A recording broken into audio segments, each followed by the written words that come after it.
labor and employment law was what I studied in law school. That's the firms I clerked at. And in federal court, things like that would just absolutely never fly. The judges always, and that's the benefit of going to federal court. Ryan kind of mentioned it last week. You have state court judges, and a lot of them practiced for a short period of time, and now they're on the bench. They may not be fully comfortable or fully qualified, where typically if you get in front of a federal judge, that's kind of they're a professional. They're a pro. They know what's going on and they know what to do. Usually they have pretty substantial experience. So that's another benefit of getting into federal court. But yeah, I've experienced that with the opposing counsel. I've seen where we've had issues where we agreed upon, like the parties agreed. And I'm like, okay, let's just write this up and submit it to the court to sign. Let's not give them any discretion. Oh, no, you need to file your request. We'll file our response and the judge can decide. I'm like, the parties agreed. Oh, well, this is just how we do it.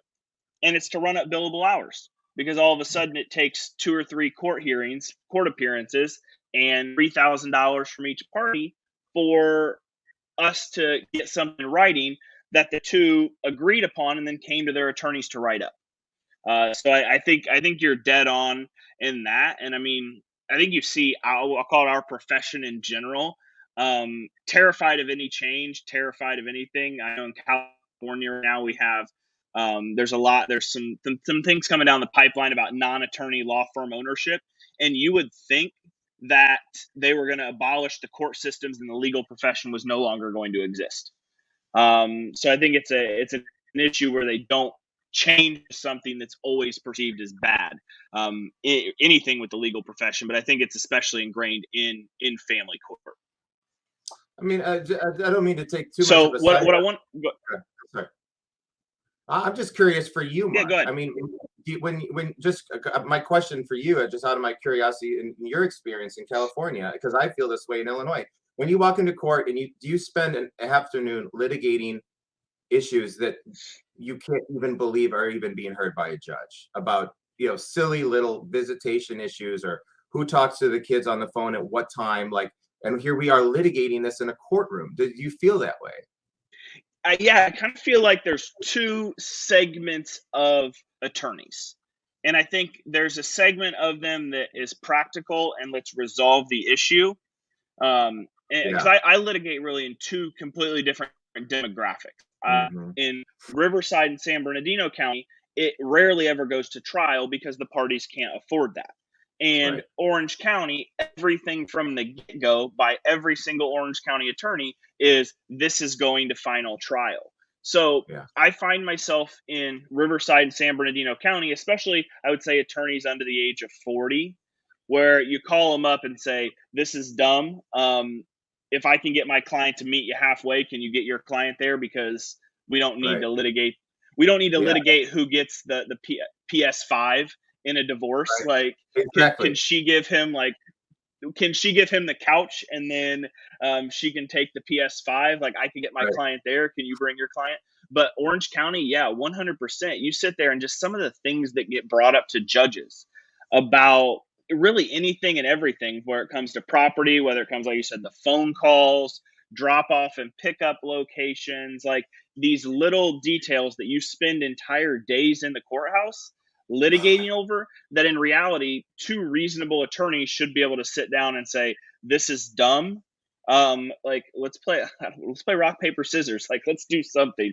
Let's not spend an entire afternoon in Orange County litigating that if it's going to be a 20-minute phone call or a 30-minute phone call. Like, it's just silly. In Illinois, it feels like the default. And honestly, if the citizens of Cook County and surrounding counties saw what was going on, there would be a taxpayers revolt. Are you kidding me? You've got sheriff's deputies and all these, court staff and the judge and all the administrative people in court to hear this. There was a child dropped off on a particular date, and let's say the father going to get the counseling and the doctor's information he's entitled to. You're spending court time on that. Yeah. Sorry. Or there was a time 2 months. Hey, I see the other day had one. There was 2 consecutive weeks 3 months ago that dad was more than 5 minutes late, but less than 10 minutes late to pick up. Yeah. and we were in court for it, and the judge is clearly frustrated by it. And I think, like I said, there's, hey, you got court reporter, you got the court assistant, you got the judge at minimum, in that Right. courtroom, that the taxpayer and the bailiff. So you got four humans that the taxpayers are funding, that are not are paid very well to deal with silly things like that. And I think you touch on a really good point. And while doing shows like this, and I know the Father's Rights Movement, there's so many others. Chris Cole, I know you and I are going to be on with him Mhm. together in the new year, do Mhm. a fantastic job of educating the community. I think that's one of the things that will change public perception. Is one of the kind of promises I've made to myself in the new year is that I'm going to get on media that's maybe it's father centric or man centric or political or whatever it means, but have the conversations about what's really going on in these family courts outside of our circle, Yeah. because we sometimes end up talking in a vacuum. And I mean, let's just be honest. Like, if we went to our peers who are working at Kirkland and Ellis or Jones Day or wherever they're at, and we told them what happens in family court, they'd be like, "No, you're lying. You just made Yeah. all of that up." Yeah.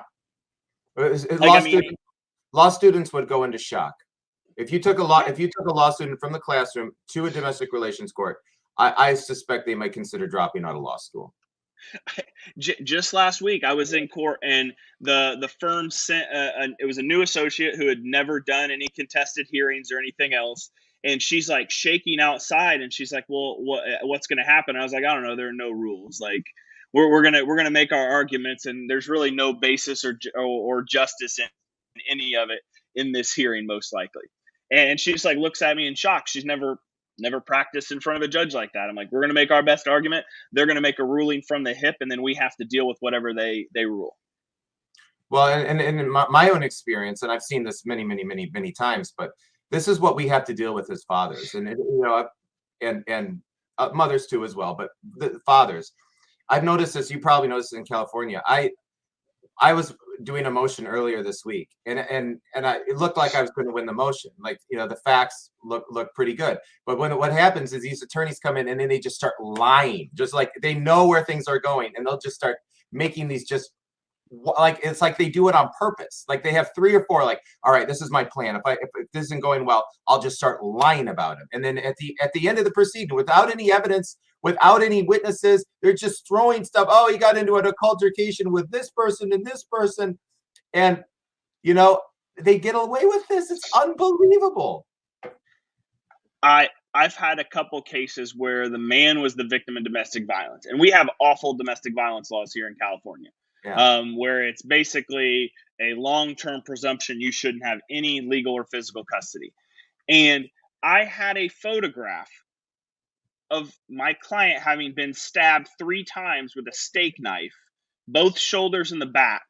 We had 3 different instances where the police report said there was no doubt that mom was the aggressor. And I'm like, the law says you have to grant full legal and physical custody to my client. And the judge, she sits up there on the bench, and you can tell it's like she's a little bit uncomfortable, because usually it's the other way around and they have no issue flipping the switch. And she ends up not even making an order that day. And I'm like, and I looked at her and I was like, it's clear. Like, she's been arrested 3 times for this. She's pled guilty in criminal court. I have pictures of stab wounds. You have to rule this way. No, I'm going to wait for a report from the mediator. What's the Oh yeah. mediator going to say? Right. Um, and so, yeah, I mean, that's the awful part of it, is they're applied inconsistently, as well.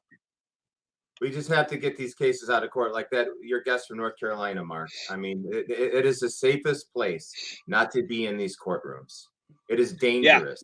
And I mean, here's the thing. I think that, I mean, we're talking specifically about men. Obviously, this happens to women too. I know you have several clients who had dealt with just nasty things and vindictive exes, and the woman was on the receiving end. 13% of women go through this as well. So Yeah. it's majority men, but 13% of the people who experience this stuff are women. So it's not necessarily exclusive, Yeah. but I mean, yeah, I think in most states, like, I went back, and when Ashley was coming on, California has almost identical laws to North Carolina. And a lot of states do have that collaborative process. And I found that for men, at least, the quicker this process start to finish, the better the outcome it usually is. Usually, if it drags out, like you mentioned, the attorneys just start lying, and it's like you had a conversation in the hallway with her uncle, and then all of a sudden it turned into you accosted her Yeah. uncle, and Yeah. then the next time you got into an altercation with her uncle, and this pattern of behavior. So I think in terms of sanity for people who are going to go through divorce or child custody, that collaborative process could save both of you a lot of headache and a lot of money. What happens in Illinois is that these judges and attorneys teach the women usually how not to even communicate.